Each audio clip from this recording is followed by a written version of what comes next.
What's up, YouTube? This is Snack News with your girl Chef Lil P, where I cover all the major food news around the country and the world. Let's go.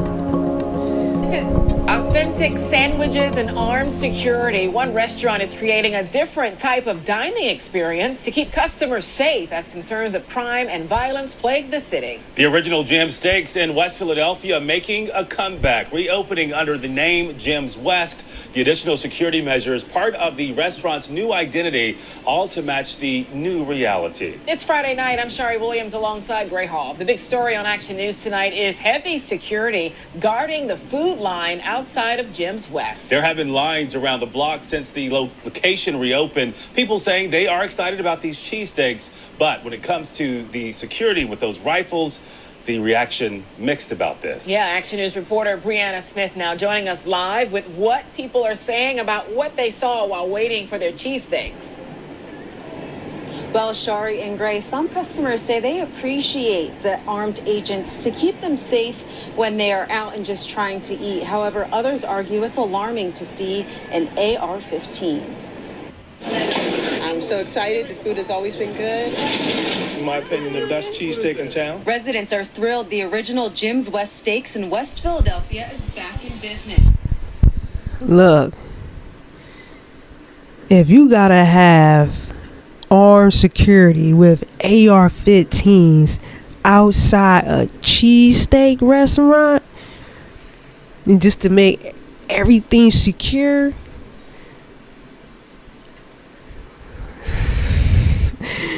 you know that neighborhood that restaurant is in ain't shit. Like, period. You know what I mean? Like I don't know if I would go there and eat a cheesesteak, cause just based on the location.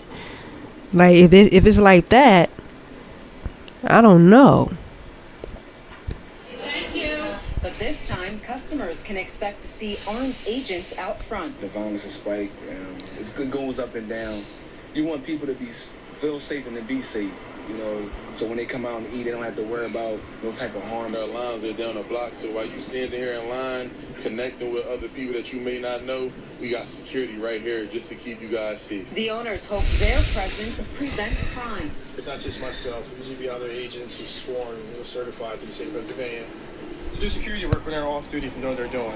All of us are former military, police, law enforcement background. Other business owners have hired armed agents too, including the Carco gas station in North Philadelphia. As a business, if you want to secure your business and you want to make sure everybody's safe, you got to spend that extra money. While some customers support the enhanced security, Safety and good food is always a plus. If it deters it, I can't complain, I guess. But, you know, I'm not exactly a big fan of guns, but I get it. Others think it's not necessary outside of Jim's West. Now, North Philly, where that gas station is, where the guy's out there with a machine gun, I can understand that. But here, it's a little overkill. Even if you just had an armed guard, okay, but just walking around with a machine gun, it's not family friendly. I'm here to protect you. I'm not here to, cause any trouble or be that guy with the rifle. Yeah, that's the goal, to keep everyone safe. Now, customers can expect to see armed agents outside the building Thursday through Sunday during business hours. Reporting live along the Parkway, Brianna Smith for Action News at 10 on PHL 17. Definitely something to talk about. Brianna, thank you.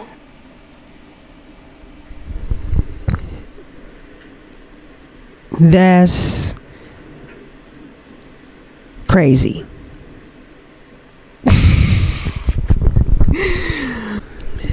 Hey, you gotta do what you gotta do, to keep your, business, safe and secure and intact. And, not only that, your customers. So, do I agree with it? In a way, yeah, anybody's necessary. But, yeah, let me know what y'all think. Leave a comment. Reporting sometimes or often not having enough to eat.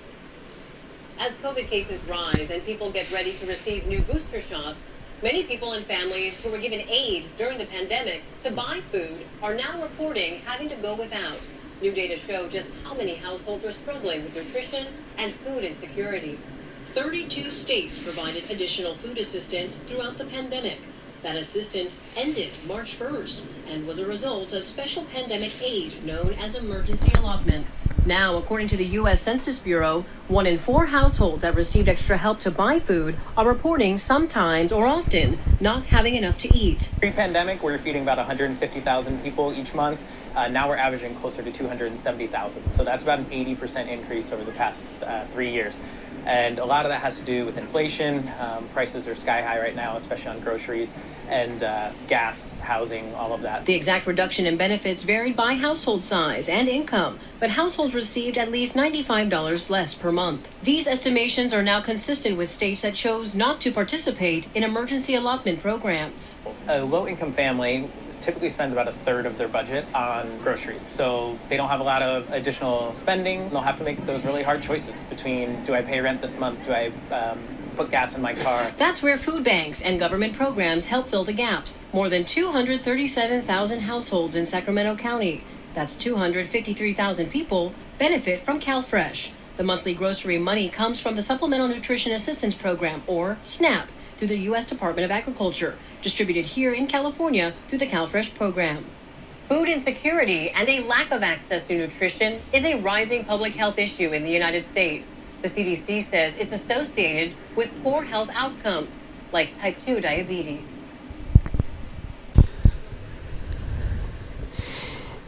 Yeah, it's all I can say. It is hard out here still. Like what they said, inflation, the food prices are, increasing.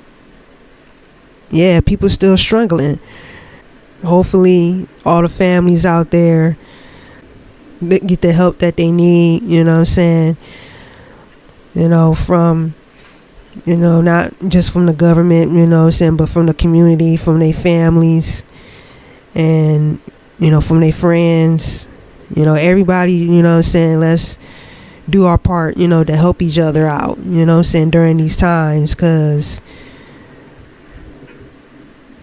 it's still rough, like during the pandemic. Obviously it was rough because everybody was sitting down, and we had no choice but bills, just as life, was still had to be paid. And people was getting some assistance, but those struggles, with the finances, food, housing, it's still lingering to this day. And it's sad, bruh, but all I can say is everybody hang in there, and let's just help each other out, and let's do what we gotta do, to get through this. People's food stamps debit cards. That is just ridiculous. New York City is calling it a widespread problem. So has it happened to you? Eyewitness News investigative reporter Kristen Thorne is here with what you need to know. Shade and Dave, the city says in the last month it has received more than 18,000 claims from people who have had their SNAP benefits and or their cash assistance benefits stolen off their EBT cards. And how this is all happening, they say, is really disturbing. They say they've given out more than $4.5 million in refunds to people. Now, remember, that is taxpayer money. So what is going on here? That is a question I have, and certainly so do the people who've had their money stolen.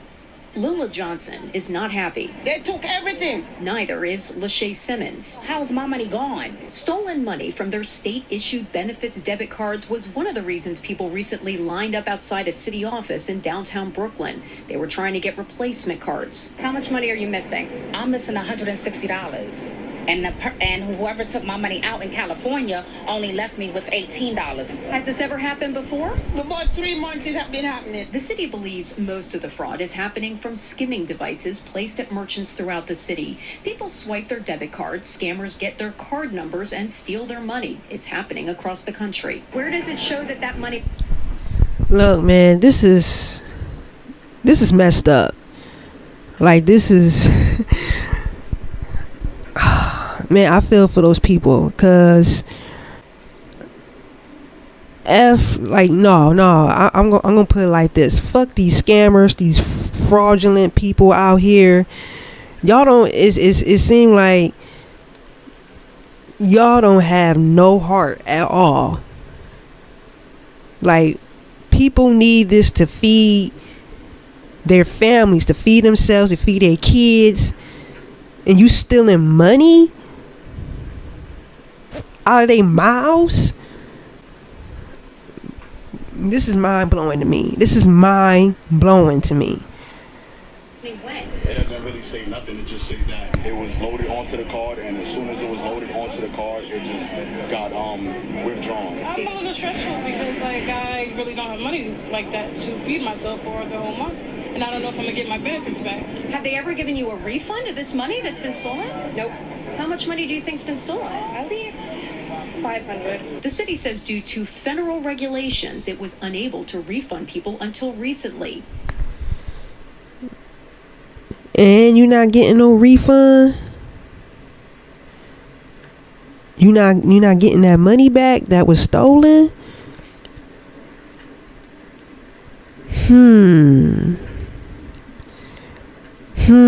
I'm thinking about something, but I'm not gonna say it.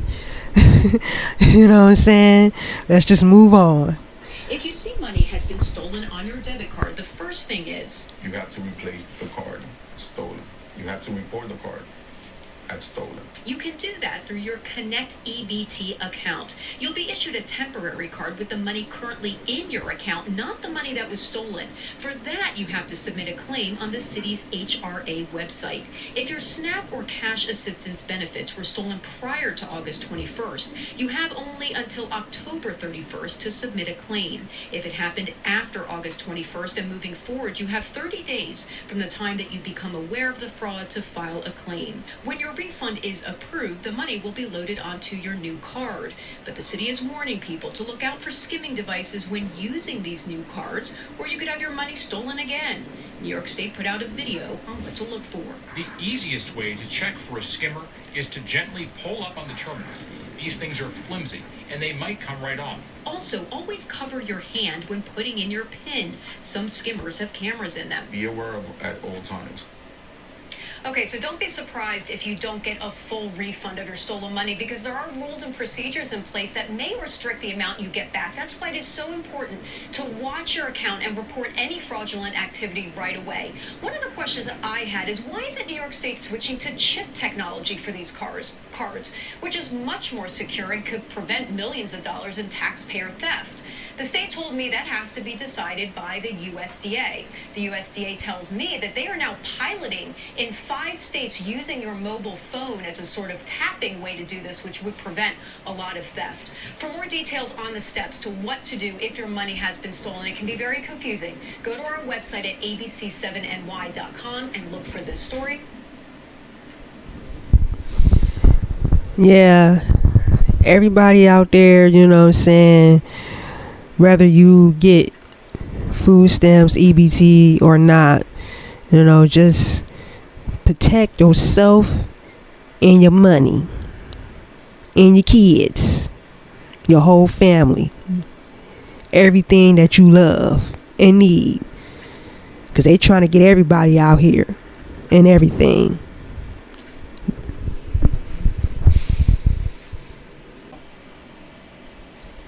Ukraine plans to sue Poland, Hungary and Slovakia over bans on Ukrainian agricultural products. That was the statement from the country's agriculture minister Mykola Solsky on Monday.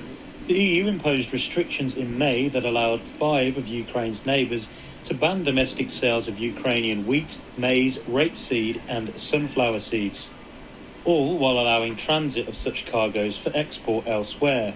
Poland, Slovakia and Hungary announced their own restrictions on Ukrainian grain imports on Friday. They did so after the European Commission didn't extend its ban on imports into Ukraine's 5 EU neighbours. Warsaw, Bratislava and Budapest say they are acting in the interests of their economies.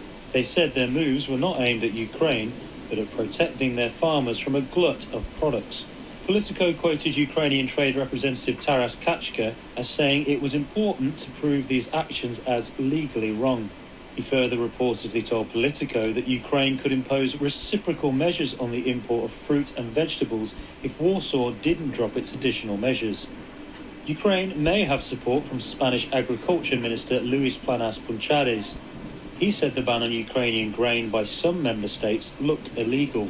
The fact that any member country, I'm not judging one member country, but any member country takes unilateral action restricting what is the access to the single market seems to me something that is out of the law, but is to the Commission to judge. Polish Agriculture Minister Robert Telus said Warsaw's ban covers 4 cereals, but it was also extended to include meals from these cereals, corn, wheat and rapeseed. Kyiv had already said it could seek international arbitration over the restrictions. Ukrainian farmers have relied on grain exports through neighbouring countries through so-called solidarity lanes since Russia invaded. Those farmers have been unable to use the favoured routes through Black Sea ports. About 60% of Ukraine's grains has been moving through the EU alternative routes. You might think you know Snapchat. Yeah, this war is causing all types of problems. I really can't like expand, you know what I'm saying, on this, because I really don't have too much like info, but I know like they were saying there was a lot of shortages going on here in the States because of the war, you know what I'm saying, in Ukraine.